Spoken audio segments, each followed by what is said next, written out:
Chilling tales for dark nights.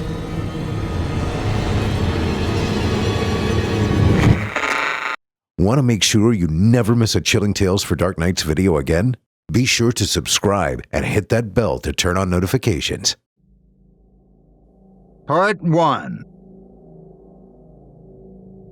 I used to be a janitor, not the kind with a company name stitched on the pocket.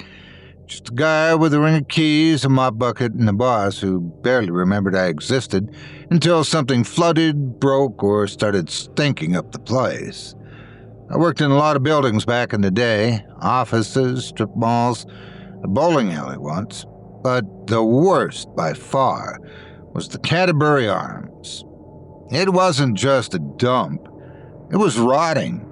A 6-story corpse of a building squatting at the corner of Lawton and 8th, waiting to be condemned. The pipes groaned, the heat barely worked. Half the units had windows so warped from moisture they wouldn't open anymore, and the ones that did rattled all night when the wind blew off the lake. There were always roaches, rats, and squatters sneaking into the basement, and at least twice a month, somebody called in a welfare check on one of the tenants. Sometimes the cops had to break down the door and carry out the body. The pay was garbage, but I needed the job. It was 1997. I had a kid on the way. Janitor work was the only thing I was halfway good at. So I kept my mouth shut, kept my head down, and did my best to ignore the weird stories about apartment 3A. Back then, the Canterbury Arms had about 60 tenants on paper, but I only ever saw maybe half that number. People came and went at odd hours, avoiding each other, avoiding me. They were the chatty type, except for Mrs. Henderson. She was in her 70s and lived on the 2nd floor with her husband, and if you so much as looked in her direction, she'd talk your ear off. "See him yet?" she asked me my first week. I was fixing the radiator in the hall, trying to keep my sleeves from getting soaked in rusty water. "Who?" "The old man in 3A. She dropped her voice, glancing at the stairs. "Been here longer than anyone. Doesn't talk, just sits there, grinning." I assumed she was exaggerating. Every building has its oddballs, right? Some guy in his 70s who liked to sit outside and watch the world go by wasn't exactly a ghost story. But she wasn't wrong. I saw him that night. Apartment 3A was on the 3rd floor, facing the street. There was a tiny balcony attached, just a 5-foot slab of concrete with a rusted railing, and sure enough, there he was. An old man, dressed in a brown cardigan and slacks, perched on a plastic chair like he was waiting for something. His back was ramrod straight, his hands folded in his lap, and he was smiling. It wasn't a polite smile. It wasn't even a friendly smile. It was wide, teeth fully visible, cheeks pulled so tight it looked painful. The kind of grin a ventriloquist dummy has when the puppeteer forgets to reset the mouth. I told myself it wasn't that weird. Maybe the guy was senile. Maybe he had some kind of disorder. Either way, it was none of my business. Then I noticed something else. It was cold. A late October wind had rolled in, slicing through the city like a knife. Most tenants had their windows shut tight, but not him. His balcony door was open. Behind him, sheer curtains fluttering in the draft. The light inside 3A was off. No lamp, no TV, no glow of a kitchen bulb. He just sat there, grinning. I looked away and kept moving. 2 weeks later, I found out he never left that chair. I usually finished my shift around 10, and if I had time, I'd grab a beer from the bodega across the street before heading home. One night, as I was walking out, I caught a glimpse of the 3rd floor. The smiling man was still there, sitting in the dark, grinning at nothing. When I walked out of the shop 20 minutes later, he hadn't moved. When I came in the next day, he was still there. At first I thought, maybe he's dead. But then, just as I was about to turn away, he blinked. I told myself it wasn't my problem. I wasn't a social worker. Besides, the guy wasn't hurting anyone. But the building's tenants didn't feel the same way. I overheard two of them, Mitch and Carla, the couple in 3B, arguing in the hall one night. Carla wanted to break their lease. Mitch didn't want to eat the deposit. "I'm not staying here another month," Carla hissed. "I hear him, Mitch." "Babe, he doesn't even talk." "Not talking," Carla argued. "Laughing." Well, that made me pause. "He laughs," she continued. "Low, like a chuckle, but it doesn't stop." Mitch must have noticed my expression because he turned to me. "Hey, you work here, right?" I nodded.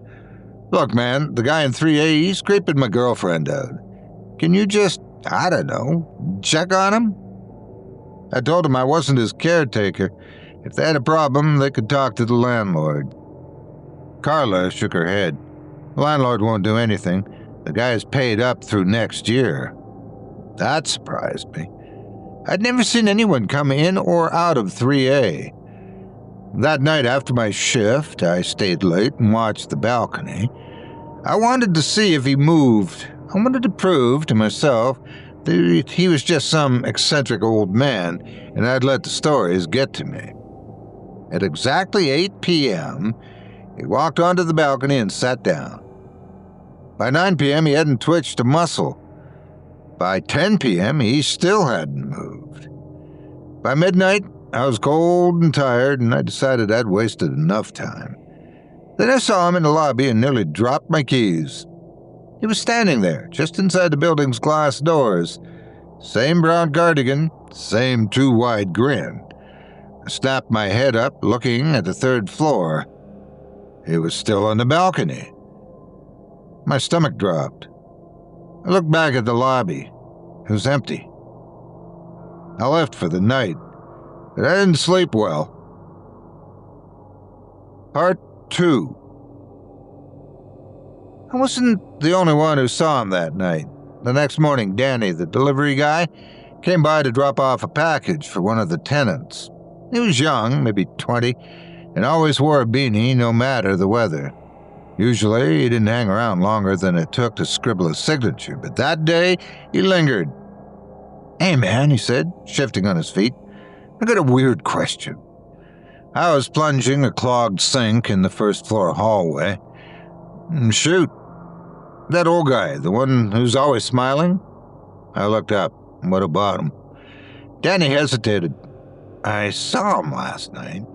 But the thing is, I saw him at the grocery store, too, over on Clark and Division." I frowned. That was at least 20 blocks away. "You sure it was him?" "Dude," Danny said, giving me a look. "I saw him at the checkout, smiling just like he does up there. He didn't buy anything. He just stood there, grinning." I swallowed. "When I got back here," he continued, "he was already on the balcony." Cold, sour feeling settled in my gut. "Maybe he's got a twin," I muttered, even though I didn't believe it.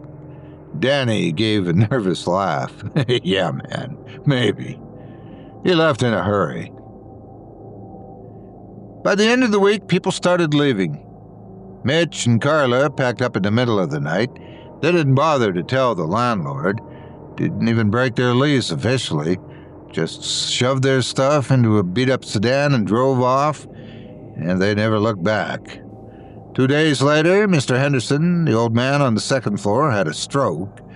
His wife called 911 in hysterics, saying she woke up to find him standing in the middle of the bedroom, staring at the door with his mouth open. She swore she heard something move in the apartment, shoveling out of sight just before she turned on the light. The paramedics loaded him onto a stretcher. Mrs. Henderson left with him and never came back. After that, I started keeping count. 7 tenants left over the next month. Most didn't say why. One of them, a college kid named Eric, admitted he'd been hearing laughter in the hallways late at night. He said it sounded like it was coming from right outside his door, but when he looked, nobody was there. The landlord didn't care.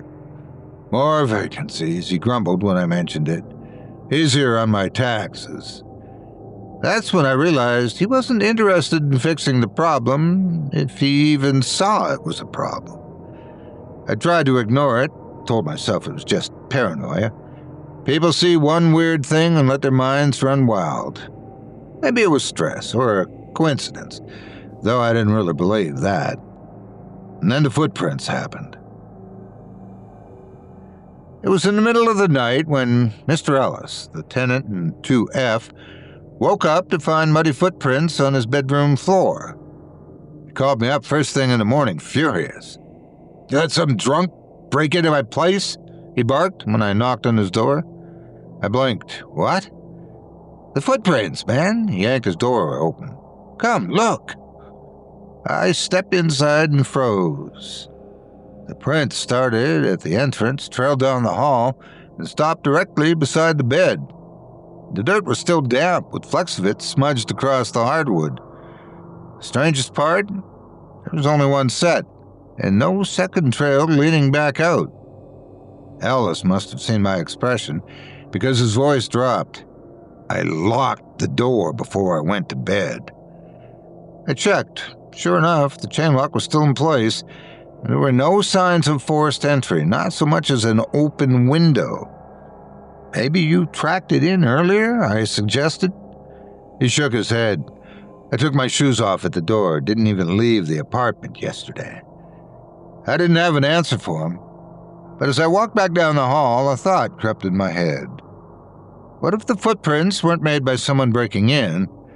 What if they were already here? That night, I made a decision. I was going to access apartment 3A. Part 3. I told myself it was just a maintenance check. If the landlord asked, I'd say there was a complaint about the plumbing, maybe a leak. I'd knock, wait, and if no one answered, I'd let myself in, take a quick look around, and be out in less than 5 minutes.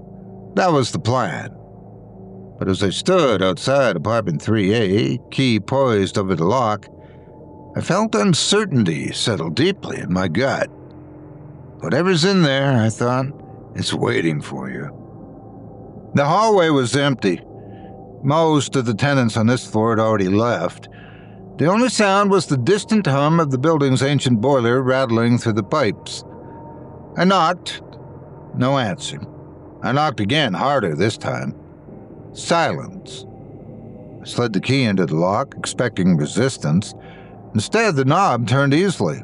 Too easily. Like it had already been unlocked. I hesitated for a moment, then, bracing myself, I pushed the door open. The stench hit me first. A thick, rancid smell, like something that had been left to rot in a sealed-off room for years.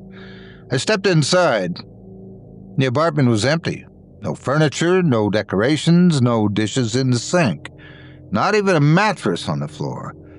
Just 4 walls, a bare ceiling, and a warped, sagging floor. The carpet had been ripped up at some point, leaving behind a layer of stained plywood.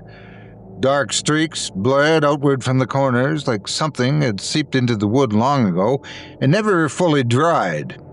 The only thing in the apartment was a chair, which sat directly in front of the balcony door facing the street. I swallowed, stepping forward. The smell was worse inside, cloying and thick, like it seeped into the walls. There was a metallic edge to it, something both wet and stale. I scanned the room.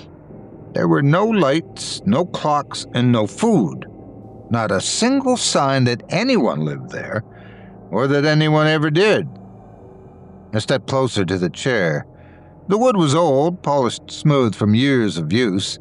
A groove had been worn into the floor beneath it, like the weight of a body had sat there for so long that it changed the shape of the apartment itself. I turned toward the hallway leading to the bedroom and found the door ajar. Inside, the closet door hung slightly open. Something shifted behind it. Froze. It was faint, so faint I almost convinced myself I imagined it. But I heard it. A soft rustling, like fabric sliding against fabric. I swallowed hard and stilled myself. Then, slowly, I reached for the closet door. I hesitated only a second before pulling it open. At first, I didn't understand what I was looking at. Then the shapes resolved. Teeth. Rows and rows of teeth embedded into the walls. Not piled, not collected, grown. The flesh around them was gray and leathery, stretched too tight, cracked and dry like the skin of something long dead but refusing to decay. They weren't human, not fully. Some were too large, too sharp, curving back into the wall at strange angles.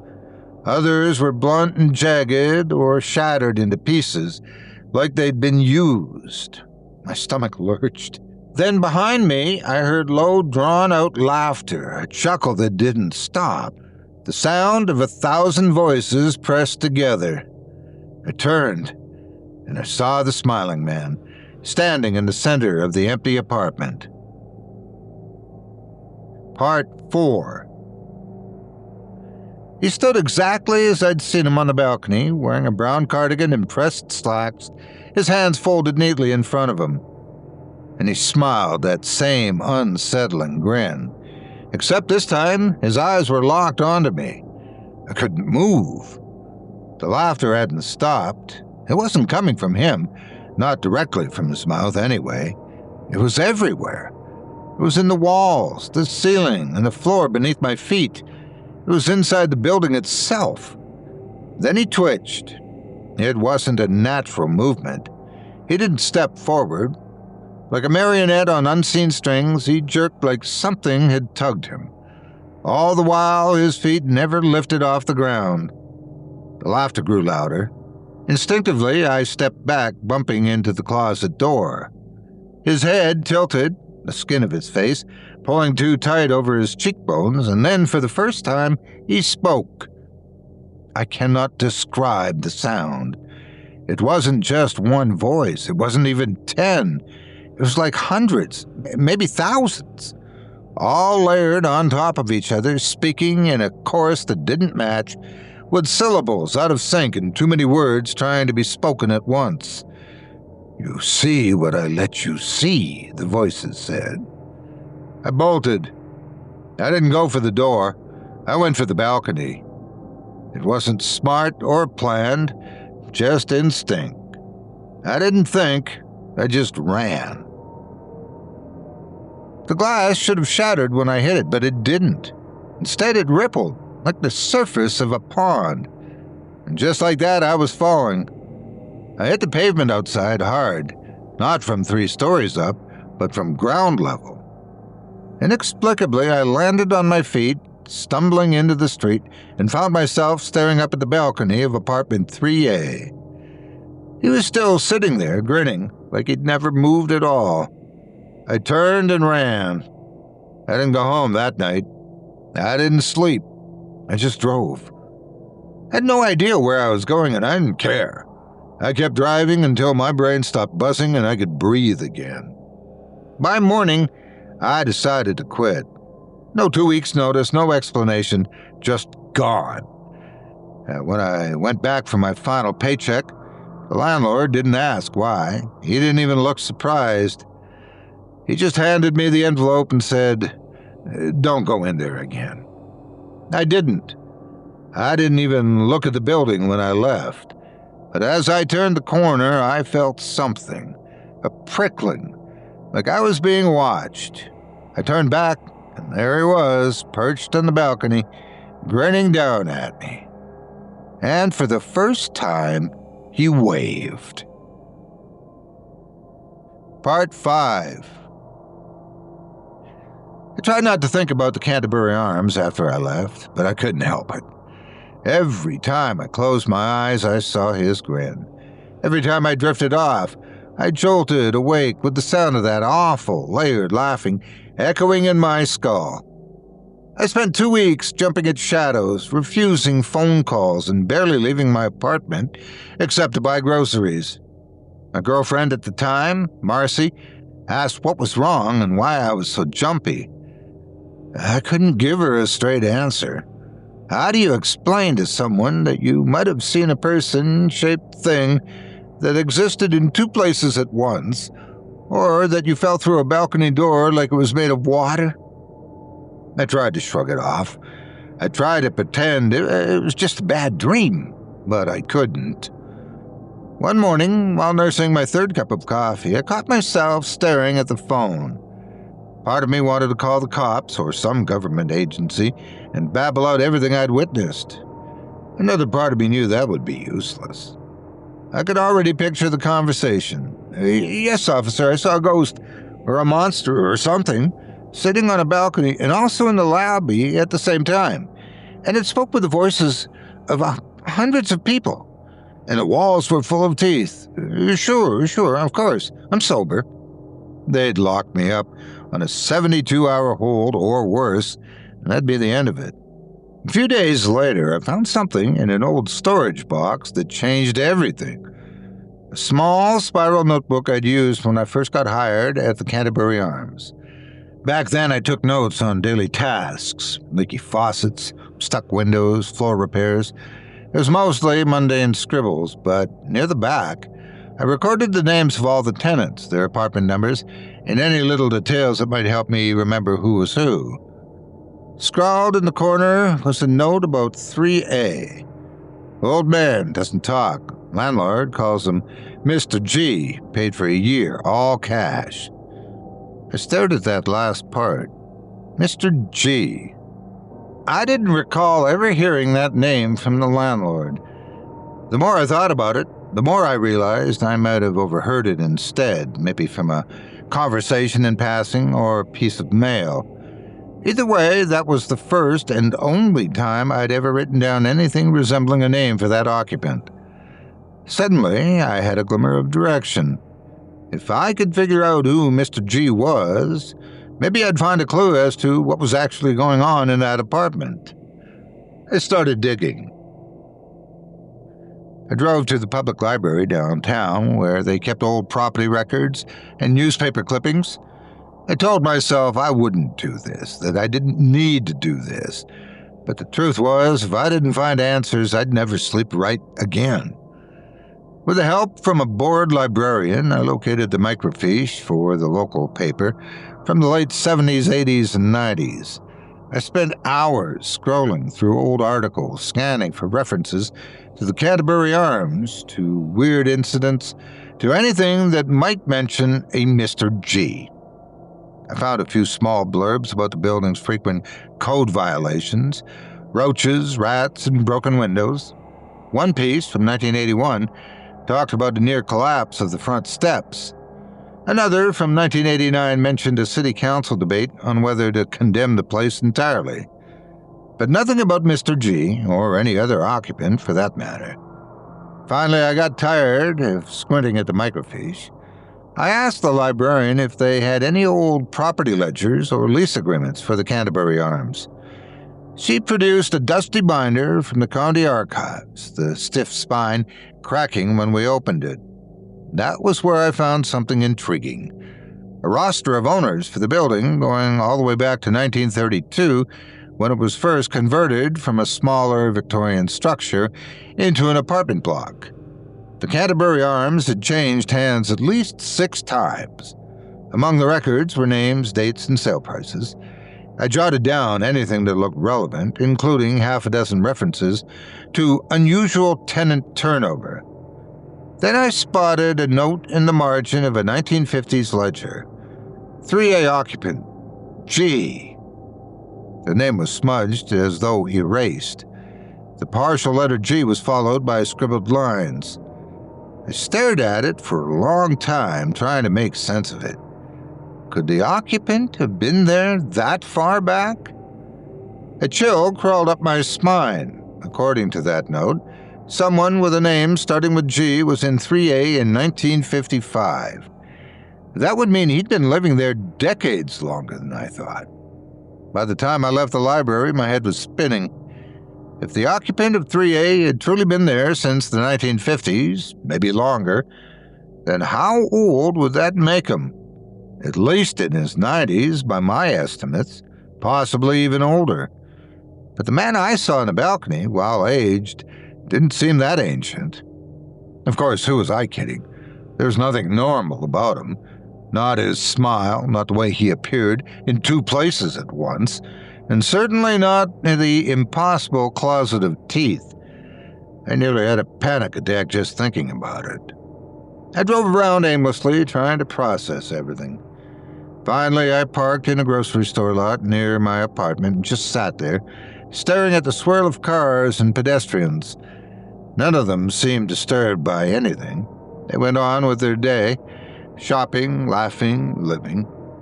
Meanwhile, my world had been cracked open by the realization that something was living in the Canterbury Arms, pretending to be an old man, perhaps for generations. Eventually, I realized there was one person left I could talk to about this. And as much as I hated the idea, I knew I had to try. I went back to the Canterbury Arms in broad daylight, wearing a baseball cap low over my forehead so nobody would recognize me. Not that there were many tenants left to see.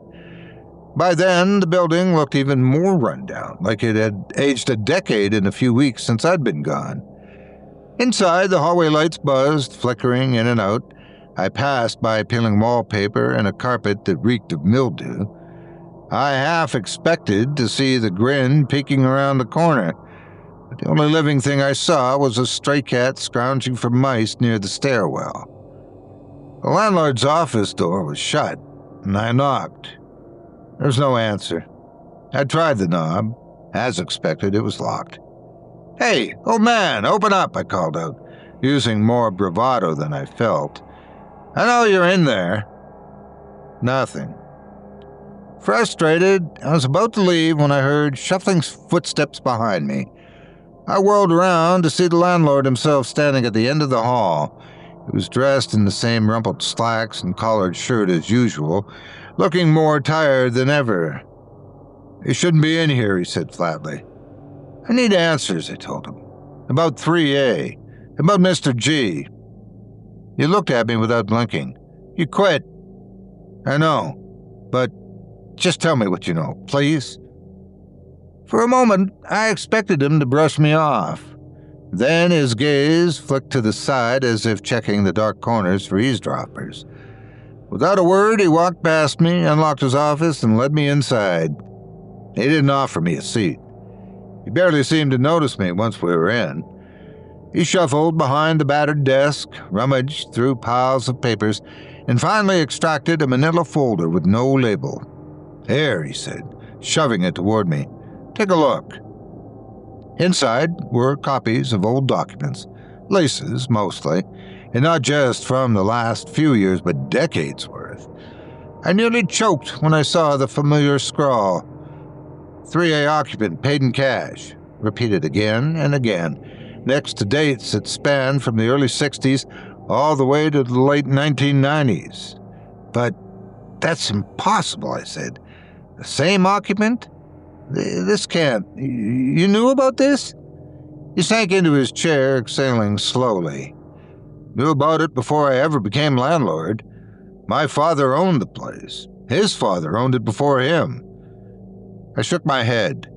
"You're telling me your family's known there was something in that apartment for decades?" He shrugged a bony shoulder. "Longer than that, probably." I flipped through the documents. Each lease was signed with some variation of a single letter and a scribble, like a G, then a dash, then nonsense. The occupant was never specifically named. The handwriting varied slightly, as if the occupant changed it from time to time. The rent amounts changed with inflation, but they were always in neat monthly increments, always paid on time, or more precisely, left somewhere for the landlord to find. "What is he?" I asked, my voice cracking. "A demon? A ghost?" The landlord just stared at me with sunken eyes. "Your guess is as good as mine, kid. But he's older than this building. My grandpa used to say the structure was put up around him, that something else used to stand here, a place folks avoided. When my family bought it, they discovered an occupant nobody remembered renting to, and for some godforsaken reason they let him stay. But why? You can't just let a thing live here without telling anyone. He gave a bitter laugh. Can't I? He gestured at the threadbare walls. You see how empty it is now? People left because of him. People died, got sick, or who knows. But the city's never once shut us down. Inspectors come and go, but they don't find anything, or if they do, they don't talk about it. I shuddered, remembering the closet of teeth. He's hurting people. He shrugged again. I tried to get rid of him once, boarded up 3A. He just showed up in the hallway. The next night the boards were gone and he was back on the balcony. I don't do that anymore. Anger and disbelief collided in my chest. So you just let it keep happening? I inherited this place, he said quietly. Figured I'd run it until it was condemned, then it wouldn't be my problem anymore. You think anyone will believe you if you go running your mouth? I never told a soul, except for the folks like you who found out on their own. You want to try and stop them? Be my guest. All I know is I'm done. A wave of nausea washed over me. This man, his entire family, had known for generations. They allowed unsuspecting tenants to move in, to be terrorized or worse, because they couldn't bring themselves to face what lived in 3A. I left the office without another word. My body was shaking from a stew of rage, fear, and revulsion. I wanted to burn the place down, but some deep instinct told me that would only make it worse. If what I'd seen in that apartment could bend reality, if it could laugh through walls, it might survive any fire. And then what? I stumbled outside, blinking in the harsh sunlight. Everything felt unreal. Cars rolled by, horns blaring. A woman on the sidewalk gave me a concerned look, probably noticing how pale I was. I didn't care. My mind was stuck on one fact. The occupant of 3A had been there for decades, maybe longer, feeding on the fear, confusion, and misery of the building's tenants. It had paid just enough rent to remain undisturbed, while the building around it decayed. I drove home with my heart pounding so hard, I thought I might pass out. Once I got there, I locked every door, closed every curtain, and fought the urge to watch every shadow. The illusions of normal life seemed paper-thin after what the landlord told me. That night, the nightmares came again. I dreamed of rotting walls lined with teeth, all of them chattering in that layered laughter. I dreamed of walking into an empty room only to find the smiling man turning his head toward me, grinning with a mouth that never ended. When I woke, drenched in sweat, I knew I wasn't done. I should have left it alone, but how do you let something like that go? I couldn't just walk away and pretend it didn't exist. I had to know more. Over the next several days, I dove into local history even deeper. If the smiling man was older than the building, maybe there was something about the land itself, some tragedy or event that gave rise to whatever he was. Finally, I found a clue in an old city planning document dating back to 1897. It referenced a small cluster of houses that once stood on the same block. One of them was the site of repeated disturbances among residents who reported seeing a phantom occupant drifting through rooms at night. The house was eventually torn down. In its place, another structure was built. That one later gave way to the Canterbury Arms. I also found a letter from a local historian published in a 1920s newspaper, which mentioned old Native American legends about dark entities lurking near the lake's edge. According to the legend, these beings imitated human shapes, but could only do so if people feared them or believed them to be real. The letter was vague, but it sent a chill down my spine. Was the smiling man some version of that old legend, still anchored to that lot? The more I read, the more I felt I was peering into a void that stretched back centuries. Something was there on that land long before the city sprang up around it, and it took root in every building that rose on that spot, feeding on the people who passed through. I thought back to the landlord's words. You think anyone will believe you if you go running your mouth? Probably not. But something in me refused to let this go. I needed to understand. So I did the unthinkable. I went back to the Canterbury Arms at night. I had no plan and no real idea of what I expected to find, but I'd pieced together enough scraps of local lore to guess that the smiling man might show me the truth if I confronted him, or it, or whatever it was. It was nearly midnight when I parked across the street. The building loomed against the sky, windows like dead eyes. A single flickering light shone from the lobby, but the third-floor balcony was dark. For a second, I thought maybe the smiling man was gone. A surge of relief and disappointment washed over me. Then I saw him step out, slow as ever, and take his seat on the balcony. Even from this distance, I could see the glint of teeth. I took a deep breath, mustered every scrap of courage, or stupidity, I had, and marched inside. The front door was unlocked, same as ever. The hallway was silent, the air stale. I passed the landlord's office without stopping. He'd be no help. The elevator was out of order. Of course it was. So I started climbing the stairs. Every step felt heavier than the last. By the time I reached the third floor, my shirt was soaked with sweat. The hallway to 3A stretched before me, lit by a single overhead bulb. Paint peeled from the walls in curling strips. Water stains formed eerie shapes across the ceiling, and at the end of the corridor, the door to 3A stood wide open. He wanted me to come in. I clenched my jaw and forced my feet forward. The stench was the same as before, a stagnant, rancid odor that stuck to my throat. I could see that empty living room again, bare walls, the single wooden chair, but this time, something else awaited me. The walls shifted.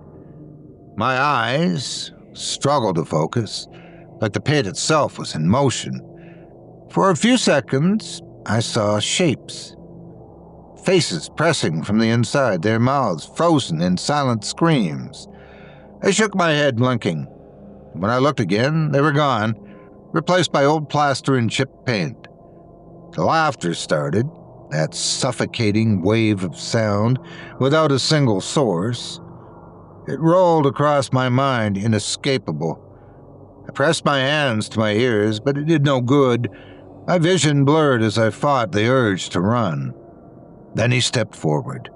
From the bedroom, or from the shadows themselves, I couldn't tell.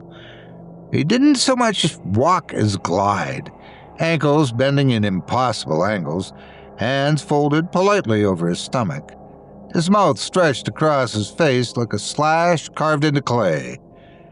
In that layered voice, he spoke again. I was here before you, before them. My knees threatened to buckle. The storm of voices battered my ears, each word overlapping the next. Before walls, before floors, I've worn many faces. I tried to steady myself. Why? What do you want? His eyes, those black pits, focused on me, or rather through me. You see what I allow. I felt a strange pressure behind my eyes, like something was pushing into my head, rummaging through my thoughts. The shapes of the walls flickered again. Through a dizzy haze, I caught a glimpse of the closet door. It was open. The gleam of those embedded teeth flickered in the darkness. What are you? I whispered. A ripple passed through him, bending his outline for the briefest moment.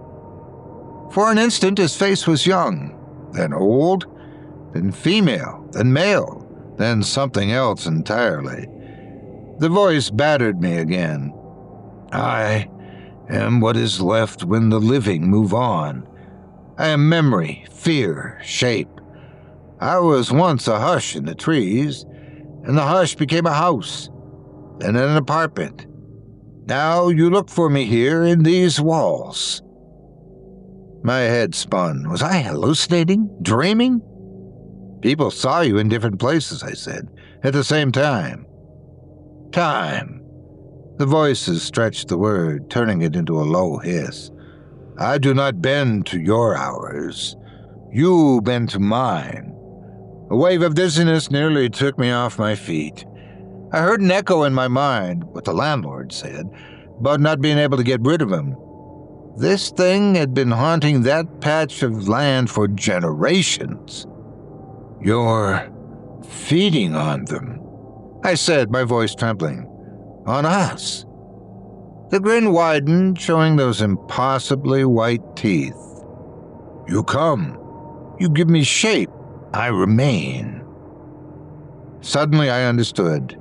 Every frightened tenant, every rumor, every whispered tale, they gave it power. They made it real. Maybe it was some ancient spirit or an echo from a darker age. Or maybe it was something altogether beyond human comprehension. But it thrived on belief and on fear.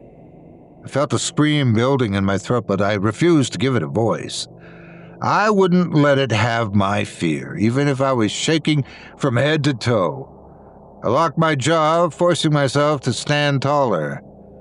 You're not a man, I said. It cocked its head. You never were, I continued, my voice wavering. You're just a parasite. You wear us, make us see what we expect. But you can't survive without us. The thing's features rippled again, flickering in and out of focus. The laughter surged, shaking the walls, making the teeth in the closet clack and gnash. For a moment, the floor felt like it was tilting. I clutched the doorframe, fighting the urge to collapse. Then I stumbled back, out of the apartment and into the hallway. The laughter dulled to a faint murmur behind me. I looked back, breathing heavily. He stood at the threshold, arms at his side. The grin was less a smile and more of a gash now, a tear in the fabric of his face. You remain a part of this, the voices said, softer now but no less chilling. You have seen me. I have seen you. You will never truly leave. I stumbled down the hallway, not daring to look back again. My vision swam. The entire building felt alive, beating like a heart. Each corridor a twisted artery. I could hardly tell which way was out. At the stairs, I paused, sucking in a breath. Then I forced myself onward, down the steps, past the flickering light, and out into the cool night. The instant my feet touched the pavement, I bolted from my car. I didn't care who saw me. I had only one thought: escape. I don't know how long I drove. By the time I got home, dawn was beginning to break. I collapsed on my couch and stared at the ceiling, mind racing. I'd learned the truth. The smiling man of 3A was no occupant. He wasn't even human. It was something dark and ancient, feeding on fear, confusion, and attention. And now he knew me. And, according to the smiling man, I would never be free. And it was only a matter of time before he caught up to me. Chilling tales for dark nights.